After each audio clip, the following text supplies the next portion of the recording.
Hey, welcome to our little channel, and a foreigner in the Philippines, we're still known as. Even though it's not really that long since I did a, Beth insists on calling them cost of living video. It's really just a chat about how prices are going here, and if I can just show you what we've got here. I got a couple of oranges and some tangerine type things here. Very, very little. These are not high-end items. If you look, couldn't resist having some cheese before I started with a cup of coffee. I got these things. I remembered these things from my childhood, which is no mean feat considering my childhood is so far away in time. But anyway, you'll know what I mean. It seems to me that the meat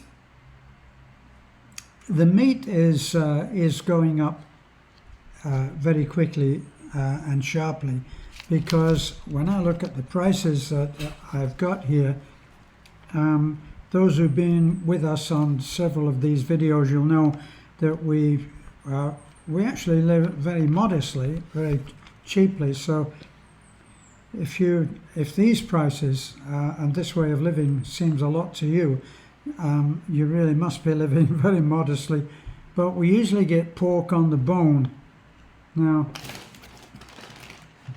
this is where normally I would go along, and along with a lot of other Filipino ladies with very sharp elbows, I would try to get my way into being able to fish out some of the bones, put them in a bag, take them to be weighed, and then into the shopping cart.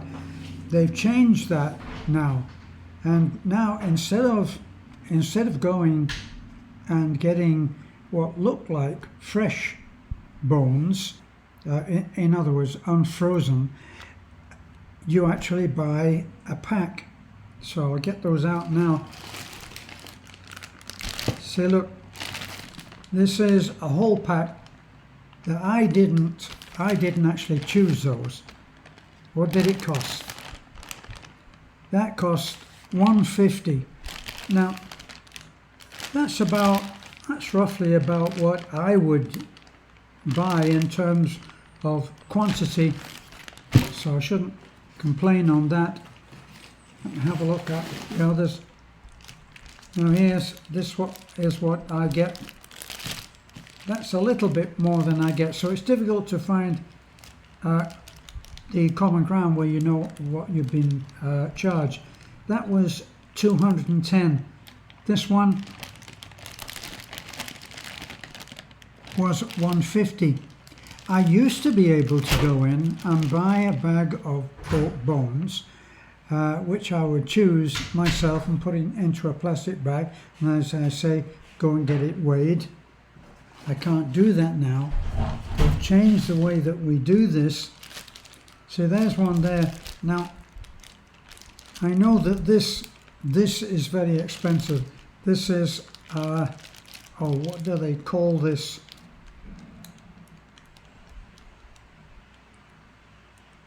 They still call that pork, but I think that they've got that down here as stroganoff. Pork stroganoff small pack, and that small pack is 204.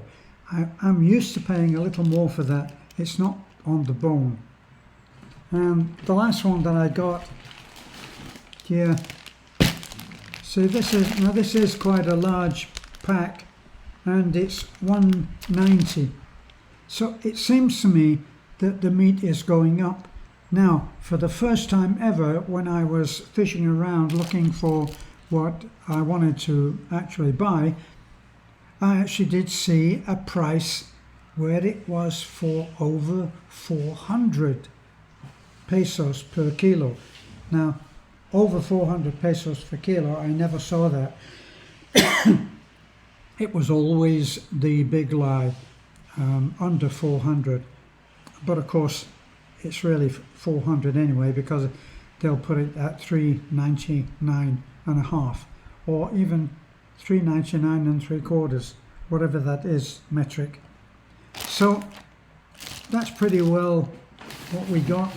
Yeah, I don't have any more secreted away, but I try to use these little grocery things to talk about a few other interesting little things that are happening, and I'm saying that they're little because if you make any larger claims or statements, it tends to get deleted. Now, you would be amazed at some of the things that are being deleted, and I guess even saying that D word. Oh, you remember? Do you remember at one time the only word which was by the letter was the cancer thing? Now you don't actually suggest that cancer has been C-worded, that other word that sounds like your, but with a C. And if you think I'm being a little dramatic, you should understand that now I'm amazed even at some of the things that are being, is it flagged? Is that the word that you would use for it? Recently I mentioned once before in one of our other videos how all that we saw all that any viewer saw in the video, which had been taken 4 or 5 years ago around the time of Odette, when we were going out to some of the smaller islands and filming over there while we were doing a feeding. So we would go and we would have a big cookout very early morning, and courtesy of some of the generosity and hard work of some of our students that were on the education support program, they would do the cooking. We'd take out big buckets of rice, noodles, and if we, depending on the funds, we'd take out a pig, a roast pig, which they call lechon here, of course, and that would go down very, very well. But of course, during that time, we would see village life as it was on a small island, and kids are running around free as anything, not completely without clothes. We would censor that and suggest by our actions that we wouldn't agree to showing little kids running around with no clothes on, no matter how small. We would tend to shy away from doing that for obvious reasons, for reasons of decency and privacy. So we were very surprised when the video was in a latent sense, in a retro sense, was actually censored, and they deleted that because we showed little kids running around very happily, despite everything that had been taken away from them by the storm. So it means that everything is being watched, and in charge of that watch is the great God algorithm, I think you would call it. That's what I would call it. We're being watched by Big Bro, and we're still having everything censored. And in a way, it's led us to self-censor. Now, I met with my friend Michael today. We always meet twice a week, and we go and we call that a sanity check or a sanity recheck, because things can get a little bit crazy and things often get lost in translation. It can often be very difficult, even with my wife of nearly 12 years now, going on for 12 years, difficult to sometimes to get an answer to a question. So you would ask the question, and another answer to another question would be given, and finally, after about 4, you'd finally get the answer that you wanted. And so it can get a little bit crazy. When people give their advice and say, well, just answer the proper question. Believe me, even with my limited English, I can ask the proper question. And here she is, she's come to what? Yes. Well, say Said something. hello. Say something, darling. Yeah, so, don't escape the advertisement. If you saw an advertisement on our video, it helps. Every peso count, every dollar count, so thank you. And of course, if you're visiting Bohol, if you're in Talibon, and you're looking for a place to stay, message us. We got a place for you to stay. Honey, can you tell me what is different between what you said now and one of the ads that are on our videos? You're a walking ad. Advertisement. You got it in one. Yeah. That's wonderful. I'm intelligent, baby.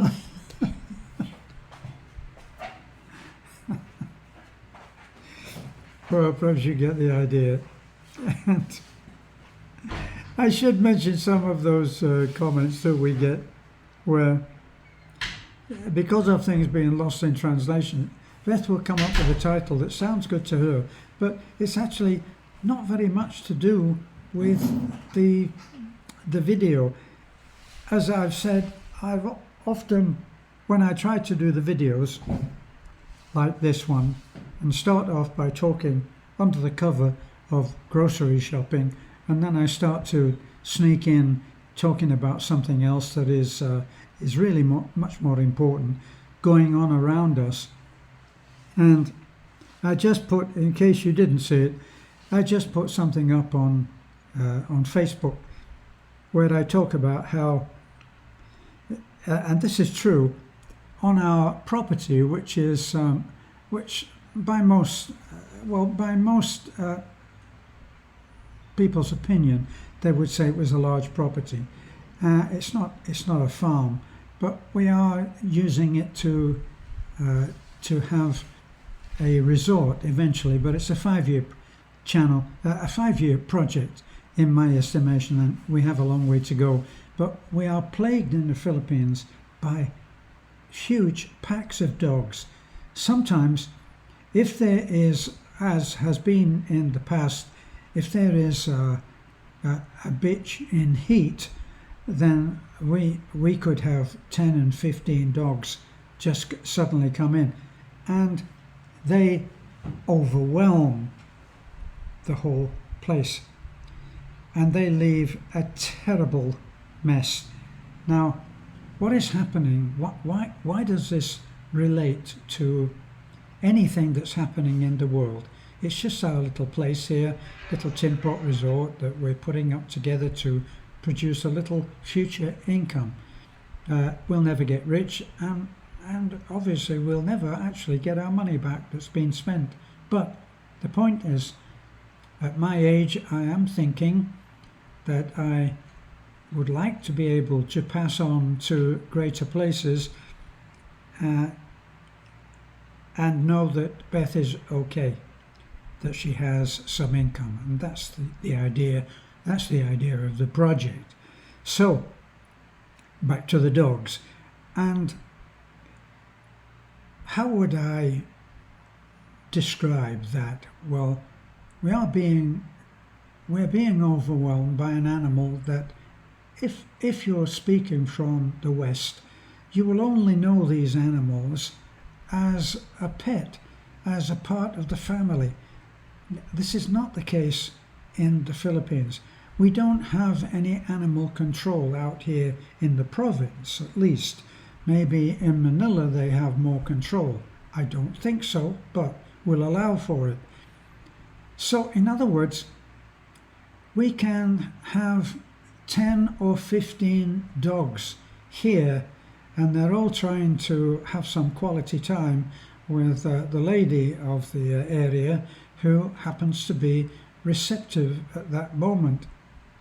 It's a mess, and they leave a huge mess.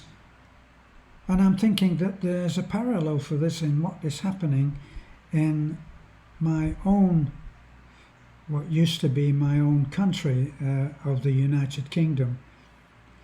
It's not quite, it's beginning to be more united by the week as people recognise that the heritage of the UK is actually being lost. And it's being lost because they are being overwhelmed. Now the thing is that the UK is a Christian country. Maybe I shouldn't even be mentioning, I should be saying the C word.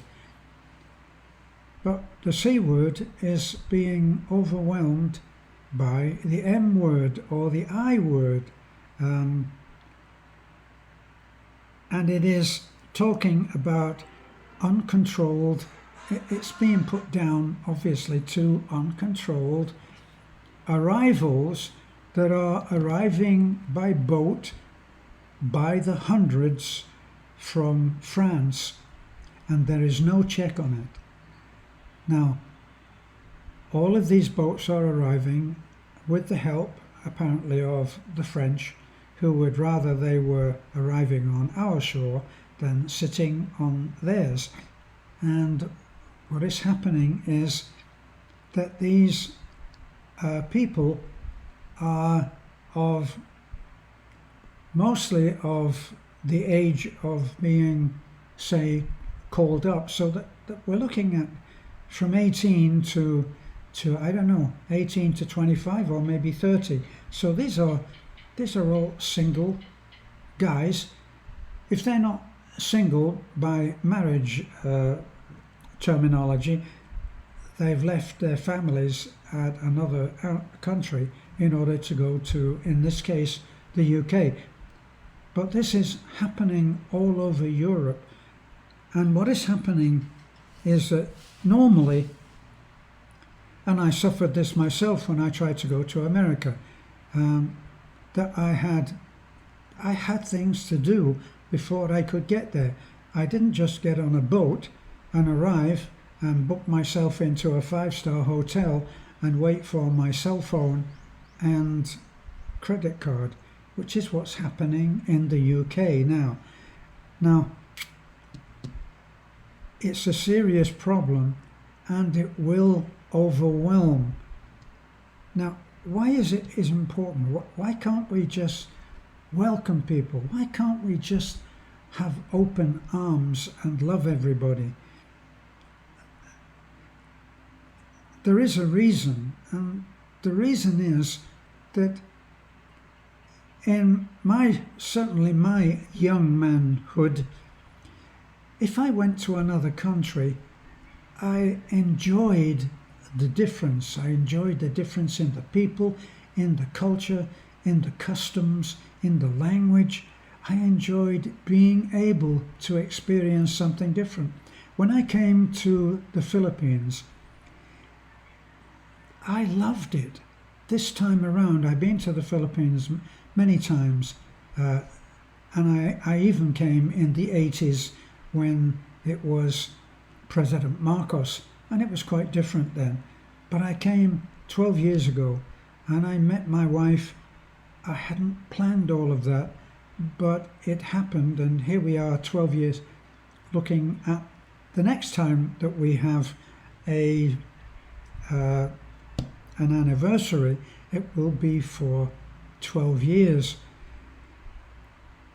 And the magic has still stayed with me. I still go out and drive. I drive to Talabon, the nearest slightly larger town. It's still a small town, but you can go there.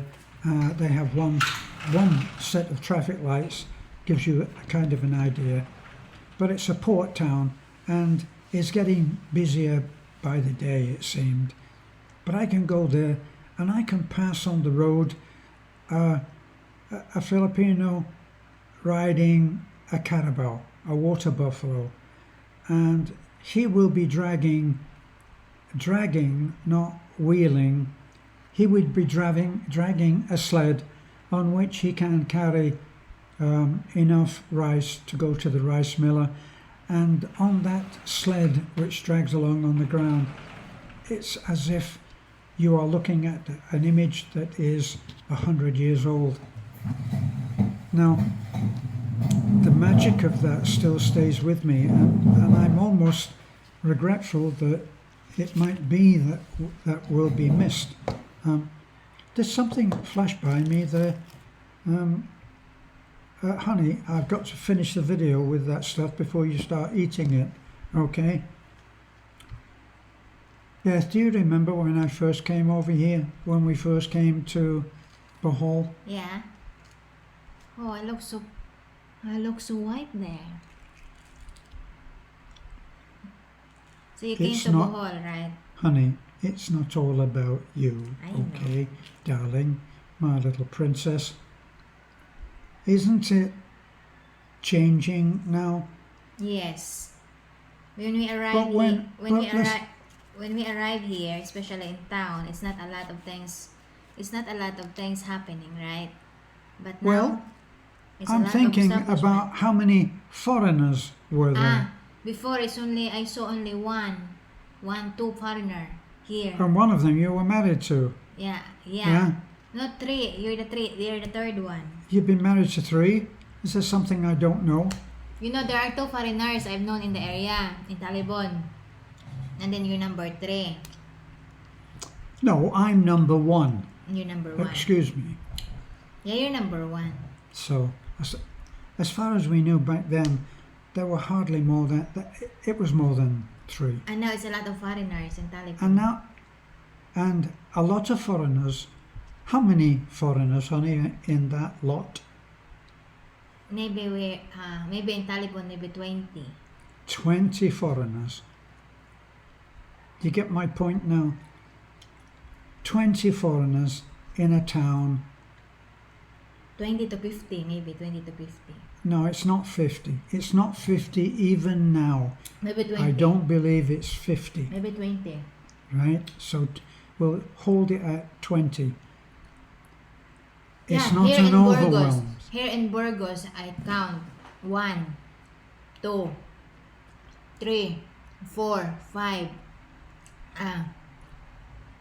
6, Steady, my math is already 7. staggering under the load. maybe 8 here in Burgos. 8. Yeah, except not including the ones that is not yet got a house. You know, I got the land here in Burgos and not building it yet. Right. My point before we end off, because we're already at 22 minutes for this video, my point is that in the UK at the moment, hundreds of young single men are arriving on the shores on boats that have been prepared and made safe in life jackets and everything from France, and they're arriving on the shore, the white cliffs of Dover, and it's an overwhelm, and it's going to have to be handled, and I'm hoping that not too many people will get hurt, but it's hard to see how it can be handled. I'll end off on that, and I think I'll have myself an orange.